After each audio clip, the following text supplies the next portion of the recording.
கர்த்தர் உன்னை திரும்பவும் தேடி வர என்ற தலைப்பில் நாம் அதிகமாய் தியானித்து வருகிறோம். என்று கர்த்தருடைய வார்த்தை தியானிப்போம். கர்த்தர் சியோனிலிருந்து உன்னை ஆசீர்வதிப்பார். நீ ஜீவனுள்ள நாளெல்லாம் எருசலேமின் வாழ்வை காண்பாய். வாழ்வு தருகிறவர் நம்முடைய தேவன் பாருங்க.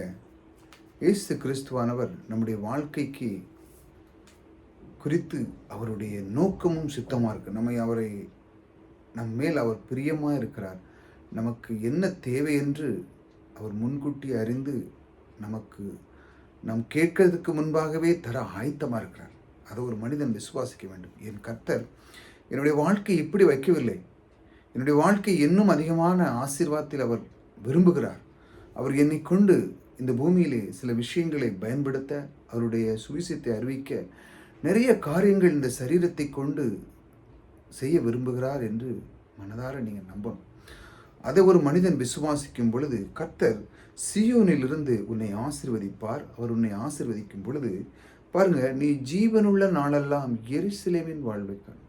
எருசலேமின் வாழ்வுன்னா தேவன் பாருங்க, கிறிஸ்து, இதான் கிறிஸ்துக்குடைய வாழ்வை. நீ எல்லாமே பாருங்க, நீ ஜீவனுள்ள நாளெல்லாம் உனக்கு எல்லாமே கிடைக்கும். எருசலேம் வாழ்வை காண்பாங்கிறது கிறிஸ்து அந்த சிலுவையின் மரணத்திலே மூலமாக நமக்கு கொடுக்கப்பட்ட எல்லா ஆசீர்வாதம்.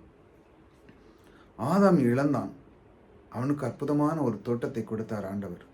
அழகாக கனிகள், பல நதிகள் ஓடி வெள்ளி பொன்னும் விளைகிற பூமியை கொடுத்தார். அதிலே அவன் இருந்தான். ஆனால் அவன் தேவனுடைய வார்த்தைக்கு அவன் கீழ்ப்படியாமல், அந்த வார்த்தை கீழ்ப்படியாதனால் அவன் அதை விட்டு விலகி அந்த பாவத்துக்குள்ளே அவன் விழுந்து, அந்த பாவத்தையெல்லாம் மீட்டெடுக்கிறது தான் கிறிஸ்து வந்தார். அதையெல்லாம் மீட்டு அவனுக்கு கொடுக்கப்பட்ட அந்த ஆசீர்வாதம், அதாவது அவனுக்கு கொடுத்த அந்த எல்லா ஆசீர்வாதங்களையும் தேவன் உங்களுக்கு தரதான் அவர் விரும்புகிறார். அதுதான் நீ ஜீவனுள்ள நாளெல்லாம் எருசலேம் வாழ்வாய். எப்பொழுது கர்த்தர் உன்னை ஆசீர்வதிக்கும் பொழுது. கர்த்தர் நம்மை எப்படி நேசிக்கிறார் என்றால், நீங்கள் அவருக்குள்ள அந்த வார்த்தையை நீங்கள் பயன்படுத்தும் பொழுது, அதாவது ஒரு எக்ஸாம் எப்படி சொன்னேன், இப்போ நீங்கள் ஒரு குடும்பத்தில் இருக்கீங்கன்னு வச்சாங்களா, நீங்கள் எல்லார்கிட்டையும் எப்படி பேசணும், எந்த விதமாக பேசுனா எல்லாருக்கும் பிடிக்கும் அப்படின்னு உங்களுக்கு தெரியணும். சும்மா மனசில் வந்தது பேசக்கூடாது. ஏதோ என்ன பேசுறீங்கன்னா, இவன் பேச்சேரிகளே இப்போ சிலவங்கலாம் வந்தானா ஓடி போயிடுவாங்க. பார்த்துருக்கீங்களா, ஊர்லேயே அவன் வராப்பா நிற்காதங்க, அவன் எதாட்டும் சொல்லிடுவான், சண்டை இழுத்துவான் அப்படின்னா. சிலவங்க அவன் வந்தாப்பா, அவன்கிட்ட ஏதாட்டும் ஒரு நல்லா நியூஸ் இருக்கும், ஏதாட்டும் கற்றுக்கலாம், நல்லா வார்த்தைகளை பேசுகிறான், நம்முடைய ஊக்குவிக்கமான வார்த்தை, அவன் வரட்டு வாங்க அப்படின்னு கையெடுத்து கும்பிட்ற ஆட்கள்லாம் நிறையா இருக்குது. அதாவது அந்த மாதிரி வார்த்தை நீங்கள் பயன்படுத்தணும். தேவன் இந்த உலகத்தின் வார்த்தை மூலமாக சிருஷ்டித்தார். ஒவ்வொன்றையும் அவர் பார்த்து பார்த்து நமக்காக செய்தார். வார்த்தை மூலமாக தான் செய்தார். அதே போல தான் குடும்ப வாழ்க்கையினாலும் தான், நண்பர்கள் தான், மற்ற வெளியே உள்ளவர்களில் நீங்கள் பழகினாலும் தான், உங்களுடைய வார்த்தை கவனமாக கையாள வேண்டும். பாருங்களேன், நீங்கள் வார்த்தையை தவறாக பேசினா எல்லாருக்கும் கோபம் வருமா வராதா, எல்லாரும் அடிச்சு போடுவாங்க. அப்போ எங்கே இருக்குது அதை ஒரு மனுஷன் புரிஞ்சுக்கணும். அப்போ நம்முடைய நாவில் இருக்குது அந்த வார்த்தையானது.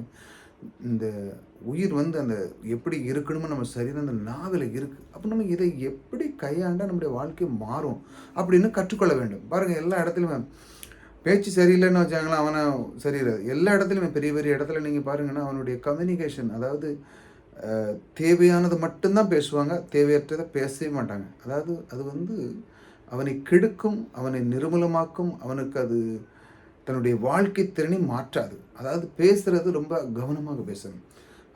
அப்படி நீங்கள் பேசும் பொழுதுதான் உங்களுக்குள்ள ஐக்கியம் உருவாகும். ஒருத்தர் ஃப்ரெண்டு உருவாங்க, குடும்பத்தில் பிள்ளைகள் உங்களோட பழகும், உற்றார் உறவினர்கள் பழவாங்க, சித்தப்பா சித்தி பழவாங்க. மற்றவர்கள் மேல் நீங்கள் குறை கூறாமல், அதெல்லாம் தேவையில்லை, நம்முடைய வாழ்க்கைக்கு என்ன தேவை அப்படி பேசும் பொழுது உங்களை மற்றவர்கள் பிடிக்க ஆரம்பிச்சிடும். அதைத்தான் தேவன் விரும்புகிறார். இப்படிப்பட்ட வார்த்தை என்னிடத்தில், கர்த்தாவே எனக்கு ஒரு சில காரியங்கள் இருக்குது, நான் படிக்கணும், நான் நல்லா வாழணும், அதற்கு நான் என்ன செய்ய, என்னுடைய வாழ்க்கையில் நான் இப்படி இருக்கிறதுக்கு நீர் விரும்பவில்லை, இன்னும் மேலான வாழ்க்கையை எனக்கு தர நீர் விரும்புகிறீர்கள், ஆகையால் நான் இன்னும் மேலாக போக்கி நான் என்ன செய்ய வேண்டும், இப்படி அவரோடு டெய்லி பேசணும். அப்படி பேசும் பொழுதுதான் கர்த்தர் உங்களுக்குள்ளே அந்த காரியங்களை செய்ய ஆரம்பிப்பார்.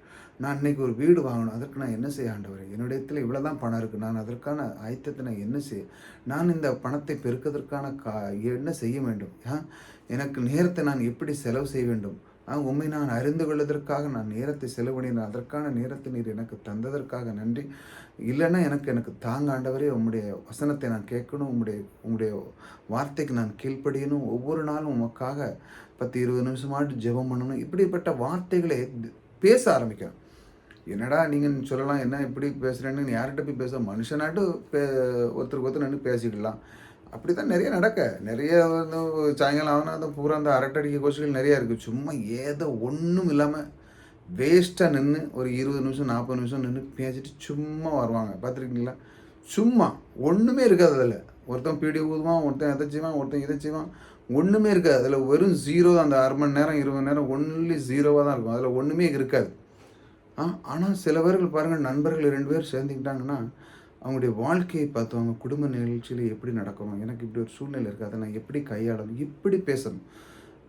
அப்படி பேசும்பொழுது தான் அதனுடைய உறவு பில்டாகும், அதனுடைய வாழ்க்கை திறனை மாறும். இதுதான் தேவன் விரும்புகிறார். இப்படி நீ பேசும் பொழுதுதான் நீ ஜீவனுள்ள நாளெல்லாம் நீ எருசலேம் வாழ்வை காண்பாய். எப்பொழுது நீ ஜீவன் உனக்கு வாழணும்னா, நீ ஜீவன் எங்கே இருக்குது? வார்த்தையில் இருக்குது. அந்த வார்த்தையை நீ கையாளணும். அது எங்கே இருக்குது? கிறிஸ்துக்குள்ளே இருக்குது. அந்த கிறிஸ்து யார்? நம்முடைய வாழ்க்கையில் நம்முடைய எல்லாத்தையும் உண்டு பண்ணர் அவர்.